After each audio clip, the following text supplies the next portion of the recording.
Malkajgiri Moula Ali division పరిధిలోని RTC కాలనీలో current bill అడిగినందుకు సురేష్ అనే లైన్మెన్ పై దాడి చేసిన ఇర్ఫాన్ అనే వ్యక్తి. బూతులు తిడుతూ సురేష్ బైక్ డామేజ్ చేసిన ఇర్ఫాన్. విద్యుత్ అధికారుల ఫిర్యాదుతో ఇర్ఫాన్ పై కేసు నమోదు చేసిన మల్కాజ్గిరి పోలీసులు.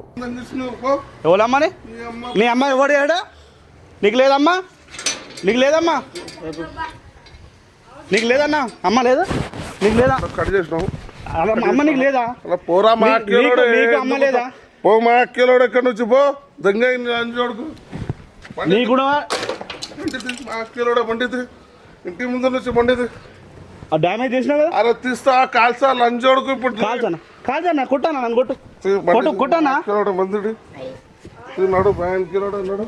ఎట్లా డ్యామేజ్ చేసినావు కదా. ముట్టల డ్యామేజ్ అమ్మ అప్పు వస్తుంది నాడు. కట్ చేసి ఏం ఫోటో తీసుకుంటున్నావు లంజోడుకు ఇంటిది కట్ చేసినావా? కట్ చేసిన. ఈ పని ఏముంది? కట్ చేసిన. మా అక్కడ దొంగ దొంగ ఎందుకు మాని హ్యాండ్లింగ్ చేస్తున్నావు? దొంగ